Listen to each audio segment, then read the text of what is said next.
کہنے کا مقصد ہے کہ جب سے ہم نے ڈی ڈی سی الیکشن میں پارٹیسپیٹ کرنے کا فیصلہ کیا، تب سے جو پہلے یہاں جموں کشمیر میں پچھلے 1-1.5 سال سے جو زیادتیاں ہو رہی تھی، ریپریشن ہو رہا تھا، اس کو اور بھی زیادہ بڑھایا گیا، اس کی 1 ڈگری اور اس کو اوپر لیا گیا۔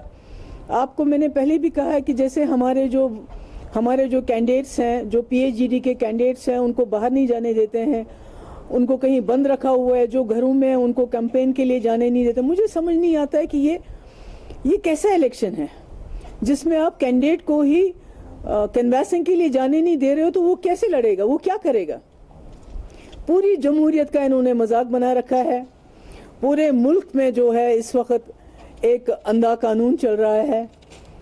کسی کو جو سب سے بڑا ہتھیار ہے ان کے پاس یو اے پی اے بن گیا ہے، جو مسلمان ہیں ان کو پاکستانی کہتے ہیں، جو سردار ہیں ان کو خالستانی کہتے ہیں، جو ایکٹیوسٹ ہیں ان کو اربن نکسلز کہتے ہیں، جو اسٹوڈنٹس ہیں چاہے وہ لڑکیاں ہیں یا لڑکے ہیں، ان کو ٹکڑے ٹکڑے گینگ کہہ کے اینٹی نیشنلز کہا جاتا ہے۔ جب عورتیں نکلتی ہیں کوئی پروٹیسٹ کرنے کے لیے تو ان کو بھی اینٹی نیشنل کہا جاتا ہے کہ بھائی ان کو پاکستان سے سندیشہ آیا ہوا ہے۔ تو مجھے سمجھ نہیں آتا ہے کہ اگر سب لوگ اینٹی نیشنل ہیں، ٹیررسٹ ہیں، خالستانی ہیں، کشمیری ٹیررسٹ ہیں، مسلمان پاکستانی ہیں، سردار خالستانی ہیں، تو اس ملک میں ہندوستانی کون ہے؟ صرف بی جے پی، جو جب سے انہوں نے سرکار سنبھالی ہے اس ملک کے ٹکڑے کرنے کے بغیر کچھ بھی نہیں کر رہے ہیں۔ They are dividing this country like اینی تھنگ، ایک دوسرے کے ساتھ لڑا رہے ہیں۔ کبھی لو جہاد ہوتا ہے، کبھی اربن نکسلز ہوتا ہے، کبھی ابھی ایک 80 سال کے آدمی کو بند رکھا ہے، اس کو ایک سپر اور سٹرا نہیں دے رہے ہیں۔ اور عجیب بات ہے کہ اتنا خطرناک بن گئے جس کے خلاف کوئی بھی ثبوت نہیں ہے اس کو یو اے پی اے میں بند کر دو، دیر از نو بیل اونلی جیل۔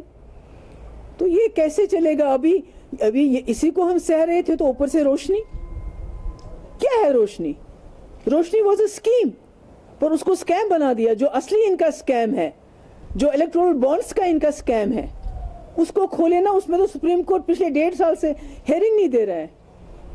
روشنی میں اب تو اگر بڑے لوگ ہیں، اگر امیر لوگ ہیں، اگر انہوں نے کوئی غلط کیا ہے، پہلے تو مجھے لگتا ہے سب نے روشنی اسکیم جو ایک لا پاس ہوا تھا نیشنل کانفرنس کے ٹائم میں، جس کو آزاد صاحب کے ٹائم میں امپلیمنٹ کیا گیا، اٹ واز اے لا، ہماری اسمبلی نے وہ قانون بنایا تھا۔ اور اگر اس لا کے تحت کسی نے اپنی زمین جو ہے لیگلائز کی تو اسکیم کہاں سے ہو گیا؟ اگر یہ امیر لوگوں کے پاس سمجھتے ہیں کہ انہوں نے بہت زیادہ زمین لی ہے تو let them go after that. یہ غریب لوگوں جن کے پاس 5 مرلے زمین، 2 مرلے زمین، 4 مرلہ زمین، ان کے پیچھے کیوں جا رہے ہیں؟ ان کو کیوں نوٹس بھیج رہے ہیں کہ آپ گھر خالی کر دو؟ یہ میرے پاس ایک نوٹس ہے۔ اور اب تو بدقسمتی سے جو یہ خود نہیں کر پاتے ہیں، کورٹس کو سامنے کر دیتے ہیں۔ کیونکہ جب ایک غریب انسان کے اوپر یا کسی بھی انسان کے اوپر مصیبت آتی تھی تو وہ عدالت چلا جاتا تھا، اب تو عدالت کے ذریعے یہ سب کچھ کر رہے ہیں۔ اور انفارچونیٹلی جتنے بھی ہمارے انسٹیٹیوشنز ہیں جن کو یہاں جمہوریت کو بچانا چاہیے تھا، ڈیموکریسی کو بچانا چاہیے تھا، ہمارے رائٹس کو بچانا چاہیے تھا، وہ کانسٹیٹیوشن کی قسم تو کھاتے ہیں but they are implementing BJP's agenda in total. They are in the forefront of attempting, implementing BJP's agenda. ہمیں کچھ سمجھ نہیں آ رہا کس کے